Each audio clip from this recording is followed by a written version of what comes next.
Pemirsa, kembali lagi dalam live event pelantikan anggota DPR dan DPD untuk periode 2024-2029. Dan tadi sempat kita dengar ya, Bang Hensat, laporan dari rekan Glorinata di lapangan bahwa Presiden Joko Widodo tidak hadir dalam acara ini. Ini seberapa krusial kehadiran Presiden Jokowi sebenarnya?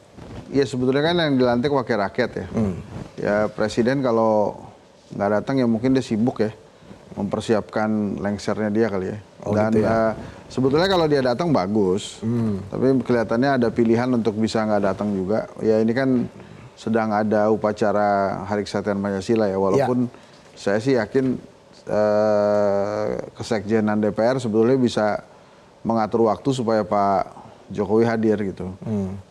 Tapi karena ini adalah pelantikannya anggota Dewan, mungkin Presiden ada pekerjaan lain ya, sehingga merasa ya cukup memantau dari jauh saja gitu.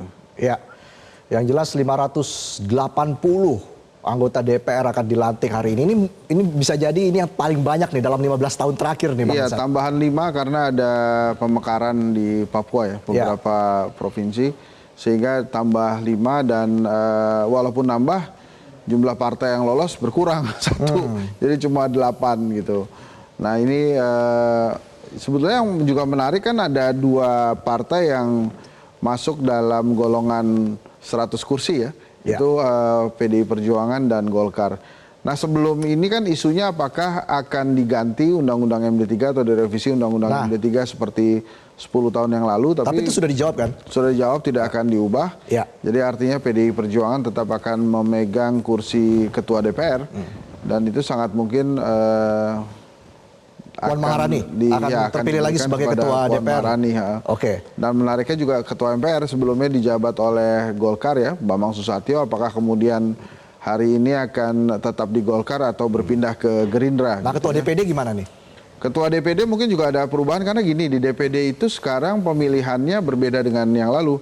Kalau yang lalu kan per wilayah, kalau sekarang paket-paket. Jadi satu paket harus berisi 1 calon ketua dan 3 calon wakil ketua.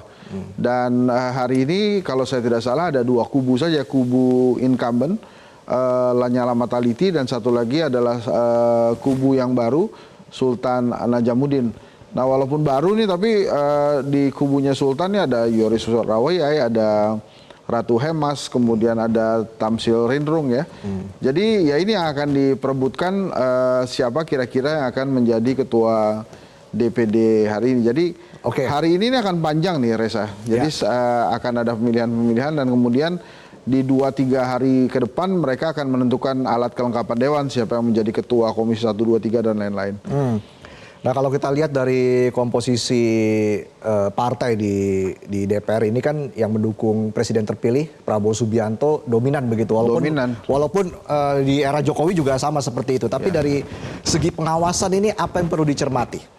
Begini, sebetulnya kita bisa berharap ya kepada DPR untuk bisa melakukan fungsi pengawasan kepada pelaksanaan kebijakan yang dilakukan oleh eksekutif atau presiden.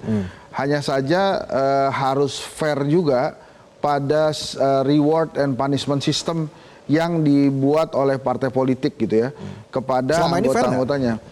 Enggak kan sudah diakui bahwa semuanya ikut ketua umum gitu ya, bahkan kalau ada anggota dewan yang kritis, itu biasanya ketua umumnya yang ditegur oleh presiden gitu. Misalnya ini gimana sih orang masih berada di dalam koalisi partai kok kemudian melakukan suara kritis. Ini bukan presiden juga yang kritik ya, tapi mungkin melalui anggota-anggota dewan lain yang merasa berada di bagian atau satu koalisi dengan presiden gitu.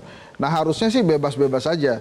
Jangan kemudian ada anggota dewan yang bersuara karena tidak sesuai dengan kebijakan partai yang mendukung presiden, kemudian dia dikenai sanksi sampai ke level PAW gitu misalnya. Nah kalau ada sanksi PAW diterapkan oleh anggota dewan yang kritis dan merasa mewakili rakyat itu lebih penting dibandingkan mewakili kepentingan ketua umum, itu tetap berlaku, ya fungsi pengawasan di DPR-nya tidak akan terjadi. Makanya kan ada istilah kita butuh kekuatan di luar parlemen atau oposisi biasanya disebutnya.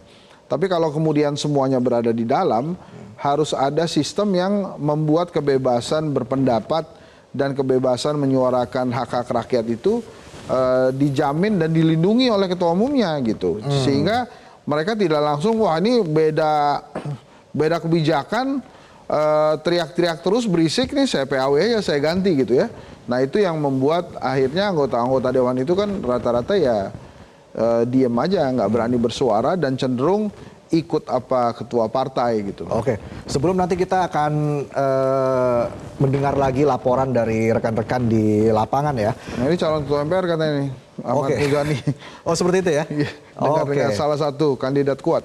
Kandidat kuatnya Ahmad Muzani. Tapi kalau kita evaluasi dari 2019-2024 ya, anggota DPR 2019-2024 sebenarnya seberapa maksimal atau seberapa efektif mereka bisa menggolkan RUU yang pro rakyat, yang tidak hanya berpihak pada elit saja begitu, segelintir elit. Bagaimana Anda melihat ini? Evaluasinya seperti apa? Ya, selama kemudian ketua umum tidak memberikan, ketua umum partai politik ya, tidak memberikan kebebasan murni kepada kadernya yang berada di anggota dewan untuk menyuarakan aspirasi rakyat, ini maka akan sulit sekali, Reza. Karena akhirnya nanti mereka akan terbelenggu dengan kepentingan partai politik. Saya takut bersuara kalau kemudian tiba-tiba saya di PAW gimana gitu. Jadi ya akhirnya mereka menunggu apa arahan dari ketua umum partainya. Dan kadangkala, bukan kadangkala sih, sering sekali ya ketua umum partai politik itu membela kepentingan yang lebih dekat dengan dirinya dibandingkan dengan rakyat gitu. Kepentingan yang lebih dekat dengan dirinya, paham ya? Itu dia.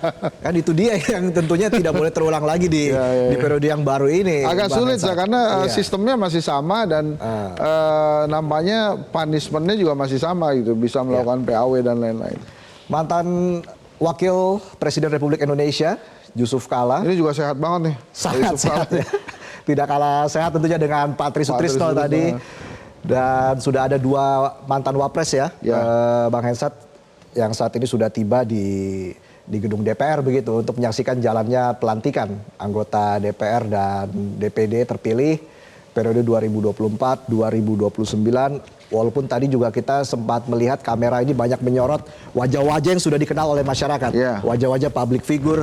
Ada Elfrunda Mekel tadi kita lihat. Ada Mulan Jamila juga dari ulama kan. Oke. Tinggal Ahmad Dhani yang belum nih ya, belum kita lihat. Mungkin lagi stem gitar. Beda dong. Oke.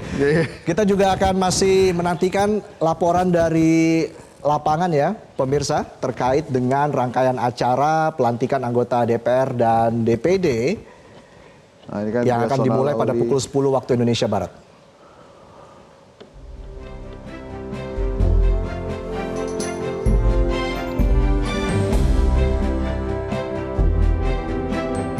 Awet juga loh.